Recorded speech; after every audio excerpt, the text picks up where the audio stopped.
আসসালামু আলাইকুম। তো এই মুহূর্তে যে টেলিভিশনটি দেখতে পারছেন এটি হলো চায়না কোম্পানির 21 ইঞ্চি একটি টেলিভিশন। আর এখানে যে সার্কিট বোর্ডটি দেখতে পারছেন এটি হলো চায়না সার্কিট বোর্ড। তো এই টেলিভিশনের সার্কিটের প্রবলেমটি হলো টেলিভিশনটি আমরা যখন এসি লাইন ইনপুট করে দেই, এসি লাইন ইনপুট করে দেওয়ার পরে টেলিভিশনটি রান হয় এবং যখন আমরা টেলিভিশনটি দেখা শেষে টেলিভিশনটি অফ করে রাখি, তখন কিন্তু আবার টেলিভিশনটি এসি লাইন ইনপুট করে দেওয়া থাকা অবস্থাতেও আমরা যে এখানে একটি সেন্সার বোর্ড লাগাই, তো সেই সেন্সার বোর্ডের ইন্ডিকেটর বাল্বটি জ্বলে না, অর্থাৎ টেলিভিশনটি রান হয় না। আবার যখন দেখা যায় যে এসি কর্ডটি আমরা খুলে দিয়ে দেই, মাঝে মাঝে দেখা যায় যে টেলিভিশনটি হঠাৎ করে ইন্ডিকেটর বাল্বের লাইনটা আসার পর তখন আমরা যদি রান করার চেষ্টা করি তখন রান হয়। আবার মাঝে মাঝে দেখা যায় যে টেলিভিশনটি দেখে রাখার পরেও অটোমেটিক তখন কিন্তু এসি লাইন দেওয়ার পরেও অটোমেটিক আর রান হয় না এবং ইন্ডিকেটরের বাল্বেও আলো আসে না। তো এখানে কিন্তু আমি বোঝাতে চাচ্ছি যে এখানে টেলিভিশনের এসি লাইনটা ইনপুট করে দেওয়া থাকে, কিছু সময় পাওয়ার সাইড থেকে ভোল্টেজ আউটপুট সাইডে একাই চলে যায় এবং কিছু সময় এসি লাইন ইনপুট করে দেওয়ার পরও পাওয়ার থেকে আউটপুটে কোনো ভোল্টেজ ইনপুট হয় না। তো এটাই প্রবলেম, আমরা টেলিভিশনটি খুলে আমরা দেখেছি এটা এই সমস্যা টেলিভিশনটিতে।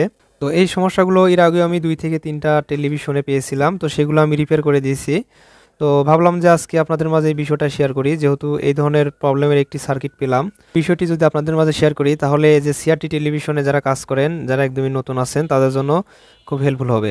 তো আশা করি ভিডিওটি সম্পূর্ণ দেখবেন, দেখলে কিন্তু আপনারা বিষয়টি বুঝতে পারবেন। তো এই যে এখানে যে সার্কিটটা রয়েছে এই সার্কিটে এখনও কিন্তু এই ধরনের সমস্যাটি হয়ে আছে। এখানে পাওয়ার সাইড দিয়ে যখন আমরা এসি লাইন ইনপুট করে দেই মাঝে মাঝে আউটপুট ভোল্টেজ পাচ্ছি, আবার দেখা যায় যে টেলিভিশনটিতে আমরা খুলে আবার যখন দেই মাঝে মাঝে ভোল্টেজটি আসতেছে না, এটাই সমস্যা। তো অনেকেই ভাবতে পারেন হয়তো এটা লুজ কন্টাক্টের জন্য হতে পারে। তো এটার কোনো লুজ কন্টাক্টের জন্য হয় না এবং কোনো যে পাওয়ার সাইডে যে আউটপুট এবং সমস্যার জন্য এটা, তো এটাও কিন্তু না। এই যে সার্কিটগুলোর এই ধরনের যে সমস্যাটি হয় এটা মূলত এই সাইডে যে পাওয়ার সাইডে 2টা ট্রানজিস্টর থাকে, একটা কিন্তু এখানে ডাইভার ট্রানজিস্টর থাকে, এটা হলো 3807 এবং এখানে কিছু কিছু সার্কিটের ক্ষেত্রে 2655 ব্যবহার হয়ে থাকে। আর তার পাশে একটি ট্রানজিস্টর দেখতে পাবেন, এটি হলো এই সার্কিটের ক্ষেত্রে এখানে আমরা দেখতে পাচ্ছি এটা 1015 ব্যবহার হয়েছে এবং অন্যান্য সার্কিটের ক্ষেত্রে এখানে কিন্তু 764 ব্যবহার হয়ে থাকে। তো এই যে এখানে যে ছোটো ট্রানজিস্টরটি দেখতে পাচ্ছেন, এই ট্রানজিস্টরটি যদি সুইচিং না করে তাহলে এই ধরনের সমস্যাটি হয়। তো দেখা যায় এই ট্রানজিস্টরটা মাঝে মাঝে যখন সুইচিং হয় তখনই কিন্তু আউটপুট ভোল্টেজটি ইনপুট হয়, আর যখন এই ট্রানজিস্টরটা সুইচিং করে না তখনই কিন্তু আউটপুট ভোল্টেজটি এখানে আমরা পাই না। তো এই যে ট্রানজিস্টরটি দেখতে পাচ্ছেন এই ট্রানজিস্টরটি চেঞ্জ করে দিলেই কিন্তু এই ধরনের সমস্যাটি সমাধান হয়ে যাবে। তো আমাদের যে সার্কিটটা দেখতে পাচ্ছেন এটার এই সমস্যাটি রয়েছে। তো আমরা এখন এই ট্রানজিস্টরটি বোর্ড থেকে খুলে আমরা একটি নতুন 10-15 ট্রানজিস্টর এখানে লাগাবো। তো আমরা এখন এই সার্কিট থেকে সাকারের মাধ্যমে এই ট্রানজিস্টরটি খুলে ফেলবো, খুলে ফেলে আমরা এই বোর্ড থেকে এই ট্রানজিস্টরটি রিমুভ করে ফেলবো, অর্থাৎ এটা পরিবর্তন করে আমরা আরেকটা নতুন এখানে 10-15 ট্রানজিস্টর লাগাবো।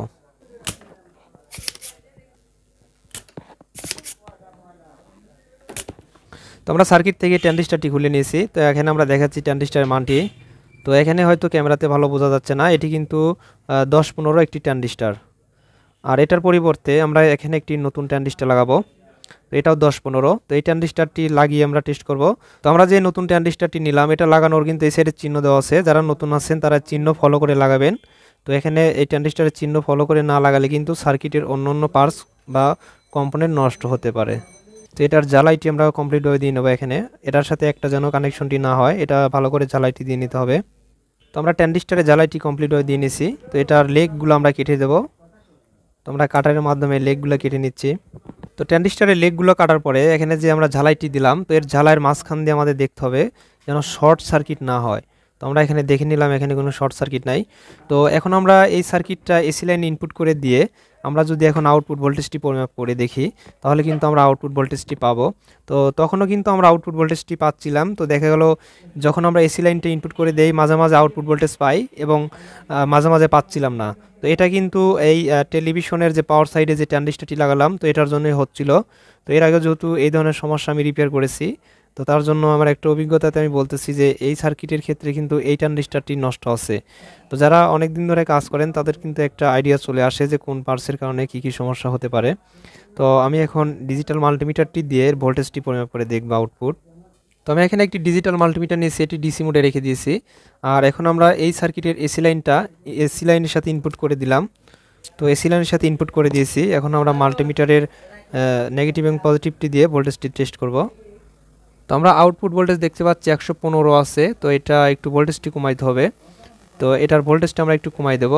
তো এই সার্কিটগুলোতে দেখবেন আপনারা অপর সাইডে একটা ভিআর থাকে, তো সেই ভিআরগুলা এই যে এখানে এটা ঘুরাইলে কিন্তু কম বেশ হয় ভোল্টেজটা। তো যারা একদমই নতুন তাদের জন্য আমি বলে দিলাম।